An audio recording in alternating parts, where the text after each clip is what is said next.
Hi, I'm Warren Spector. I've been making games for 38 years, and in that time, I've done just about everything you can do in the world of gaming, other than write code and draw pictures. You don't want me doing those two things.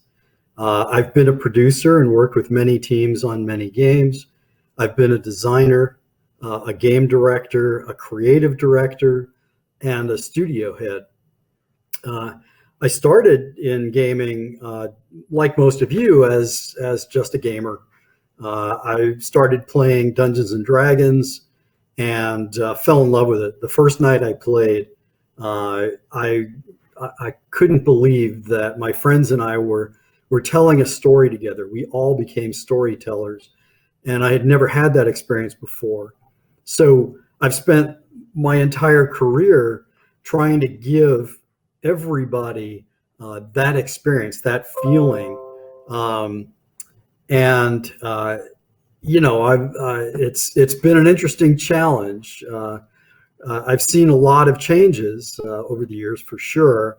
When I started, a big team was a dozen people. The budget on my first game was $225,000 total, and I got in trouble for spending $273,000. We had one color; it was green. Uh, we had to build our own game engines and our own editors. Everything was single player, which I kind of wish was still the case, but that's another story. Um, we shipped games on floppy disks, and I'll never forget the day we saw our first CD and said, "Wow, no one will ever fill this up." We were wrong about that. Um, we sold games in boxes in stores. We sold them largely to geeks and nerds, usually Dungeons and Dragons fans like ourselves. Um, Amusingly, 100,000 copies qualified as what we said was going gold. And if you did that, you bought your Ferrari. Um, Honestly, we were making things up as we went along. There were no established genres. We didn't know what would sell. There was no market research, which was also probably a good thing. We made the games for ourselves. And since then, we've gone mainstream, at least the mainstream of game development. Teams have gotten huge. If you look at my last game, Disney Epic Mickey, The Power of Two, and you look at the credits, there were 800 people on that team. You want to talk about challenges and problems I hope I never encounter again. Managing a team that big and keeping everybody going in the same direction was astonishingly hard. I had more producers on that project than I had people on my first team. So huge challenge. Budgets are huge. We spend tens of millions of dollars now. That $273,000 I spent wouldn't even cover a week of most studios now. We don't make one and done games anymore. We don't put them in a box and say, "Hey, finish this and move on to your next game." Everything is about the long tail and keeping players playing our games and paying for years. It's interesting because everyone's a gamer now, if they're willing to admit it. Games routinely now sell many, many millions of copies. And we've bragged for years that we're bigger than movies and TV combined. It is now absolutely true. We're $180 billion business now, which is astonishing. So you're probably asking why I'm telling you all this. In some ways, the business seems broken. We're spending too much. The risks are too high, which means no one's willing to take chances on projects. You see a lot of games that have a number after their name. We're up to, number 57 in a series now. But in a sense, there's never been a better time to be a developer or a player. Uh, the mainstream game business, the AAA games, the big deal console games, um, that business is thriving. But it doesn't tell the whole story. Um, Today, there is finally a thriving indie scene that didn't used to be true. Um, and the thing that's making it possible and making this a golden age of game development is that we're not just stuck with AAA games. If you have an idea, there are game engines and tools to allow you to make it. There are multiple ways to distribute a game and reach an audience. If you're a gamer, the number of games out there for you to choose from is so big, it's sometimes hard to find the ones that you'd be interested in. But that's a great thing. There are a variety of ways to generate revenue. So people making games can actually make some money and build a career out of it. And four folks in their living room can make a game and change the world. It's crazy. If you're an artist, you can make art. If you're in it for commerce, you're okay too. You can make a personal statement or go full on commercial. You can make a game that's about something that isn't just a way to waste some time. You can make and play cinematic games, role-playing games, immersive simulation games, sports games, esports games. You name it, and it's out there. That doesn't mean we're without challenges. It's very competitive out there for sure. When you talk to publishers, they now say, well, we've looked at 50 proposals, and we're being very selective about which ones we make. And in a sense, that's good. You want quality in your games, but in another sense, it can be hard to get your game made if you're in that mainstream of game development.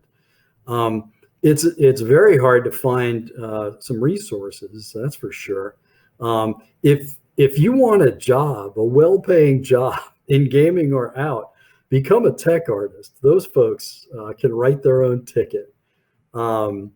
If you're a graphics engineer, you're in good shape. Those folks are incredibly hard to find. For me, I make a particular kind of game. I believe that games are about allowing players to express themselves through their play choices. I believe we want to immerse players in the world and not drag them out of it with a bunch of cinematic cutscenes and menus and all of that. I believe we can tell great stories with players, not to them. We can get people thinking, but that kind of game is, if I say so myself, it's very hard to make. And there are probably half a dozen people in the world I would trust to make a game like that. So finding the right people is very, very hard, despite the fact that competition for jobs is fierce. There are so many people who want to make games now, and so many schools that are teaching people how to make games. But it's still very hard to find the right people. For me, other challenges, I probably shouldn't say this because I'll never get work again, but I'm not very good at budgets and schedules. I tend to run over on both of them. That started when I first got into the business, but it's very hard to plan a game and hit a ship date. Imagine you're making a movie and you have to create the camera every time you start a new film. That's kind of where we are to this day, even with all the great game engines that are out there.